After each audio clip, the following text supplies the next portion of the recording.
As global temperatures continue to rise, extreme weather is becoming more frequent. Countries around the world are being hit by record-breaking heat, and some regions have even reported acid rain 1,000 times more acidic than normal rainfall. News reports warn that the rain is highly corrosive. Animals unable to find shelter are already dying in large numbers, and authorities repeatedly urge people to prepare. But the residents of this small town do not take the warnings seriously. What they fail to realize is that the disaster has already reached them. That night, a heavy storm suddenly hits the town. Rain slips through a window that was not fully closed and seeps into Elise's house. She grabs a cloth and throws it over the puddle. But as time passes, the cloth slowly begins to dissolve. That is the most terrifying thing about a disaster. It can arrive without a sound, and by the time you understand what is happening, it may already be too late to escape. Early the next morning, Elise sees a warning on the weather forecast. Acid rain may soon hit the town. Remembering the horrifying images from the news, she immediately worries about her daughter, Selma. Selma's school has organized an outdoor horseback riding trip that day. To keep the students focused, the teacher has collected all their phones. Elise quickly calls her husband, Michal, and tells him to come home so they can pick up their daughter. Michal is still at work when he notices signs of corrosion on the factory roof. After picking up Elise, he drives straight to the school. Elise goes inside to find out where the students are. While Michal waits in the car, an emergency announcement plays on the radio. Acid rain is approaching, and residents are advised to stay indoors. Anyone exposed to it should contact emergency services immediately. Elise soon returns with the students' location. They are at a stable 10 kilometers away. The couple immediately races toward it, but not far down the road, they find the route completely blocked. The police have sealed it off because the acid rain is about to arrive. Elise looks up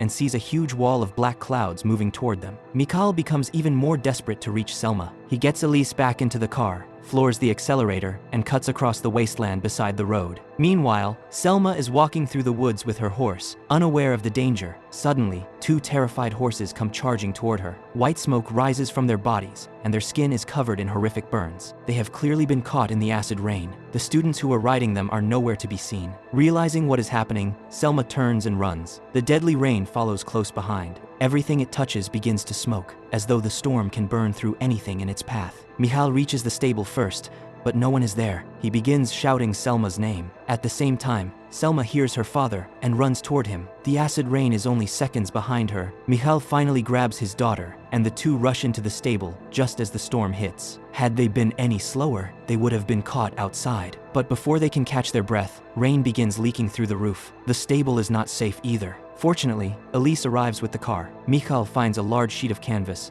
and uses it to shield himself and Selma as they run outside. They make it into the car, and Elise immediately drives away. On the way back, they run into a massive traffic jam. The road is packed with people trying to escape. Some are caught in the rain before they can reach shelter. Their screams fill the highway as they desperately search for unlocked vehicles. But no one dares to open a door. Elise has forgotten to lock theirs. A badly burned man suddenly pulls it open, but Michal reacts quickly and kicks him back outside. In a crisis like this, opening the door could put the entire family at risk. They have no choice but to keep moving. Their car roof is already beginning to corrode, and it will not be long before the acid burns through it. Eventually, they reach a supermarket parking lot where other survivors have gathered. Michal checks the damage and wipes the remaining rainwater from the car.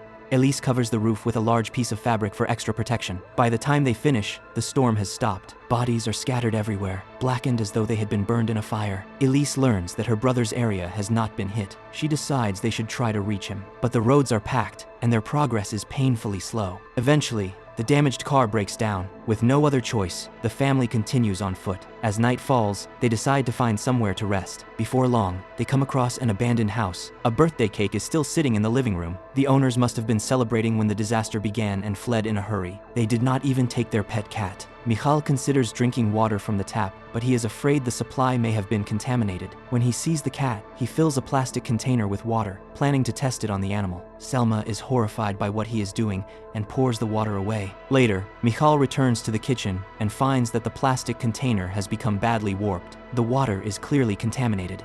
At the same time, Selma discovers the cat dead in a corner. It had already drunk from the tap. She says nothing, but deep down, she begins to resent her father. What Michal sees as a necessary act of survival, Selma sees as cruelty. The next morning, they continue their journey. The road is filled with survivors, and almost every vehicle has been destroyed. Everyone is now traveling on foot. When they reach an iron bridge at the edge of town, they find it overwhelmed by a huge crowd. The acid rain has weakened the structure, leaving it close to collapse. To protect the last escape route, the authorities allow only small groups to cross at a time, but the terrified crowd refuses to wait. People begin pushing forward, desperate to escape. Michal and his family are trapped in the middle. Elise is suddenly forced onto the bridge. She turns back and tries to reach Selma, but a police officer orders her to keep moving. With no other choice, Elise continues alone. Halfway across, part of the structure above collapses. Large pieces of stone crash onto the bridge. Some people turn back in fear, but others rush forward, terrified of losing their chance to escape. The crowd becomes even denser. Elise is trapped in the middle, unable to move. Then one of the railings suddenly breaks. Elise and several others fall into the river below. The water has already been contaminated by the acid rain. The moment Elise hits it, her skin begins to burn. Her face turns bright red, and her hair starts falling out. In unbearable pain, she tries to swim toward the shore. Selma runs to the river, screaming for her mother, but Elise is too far away. There is nothing Selma can do except watch as the current carries her away. Michal rushes over and pulls his daughter back from the water. Both of them are devastated, but they have no time to grieve. Military rescue teams soon arrive and distribute food and water to the survivors.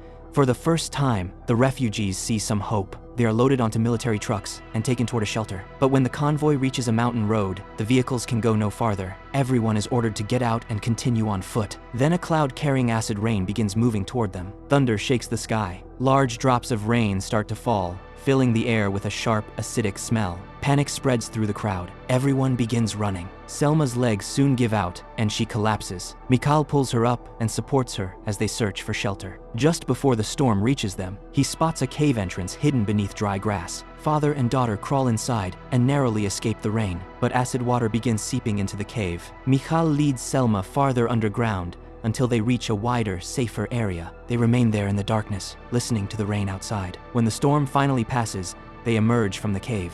Thick smoke rises from towns in the distance, and there is no one else in sight. Selma is still grieving for her mother, but they cannot stop. They have to find shelter before the next storm arrives. Eventually, they reach a small village. Michal suddenly collapses from exhaustion. Selma cries out for help. When Michal wakes up, he is lying on a sofa inside a house. A woman named Deborah has rescued them. She is the only local resident who did not evacuate. Her son has a serious medical condition and depends on specialized equipment to stay alive. Deborah has stored a large supply of food, allowing Michal and Selma to finally eat a proper meal. During dinner, Michal urges Deborah to leave with them the next morning. The walls are already covered in signs of corrosion, and the house may not survive another storm. Deborah understands the danger, but her son's equipment cannot be moved. Leaving would kill him. She has decided to stay and wait for rescue, using the basement as temporary shelter. Seeing that she has made up her mind, Michal stops trying to persuade her. Deborah tells him there is still a working car in the garage. They can take it if they need to, but Selma refuses. The vehicle may be Deborah and her son's last chance of survival. Michal agrees to leave it and decides they will continue on foot in the morning. But shortly after everyone falls asleep,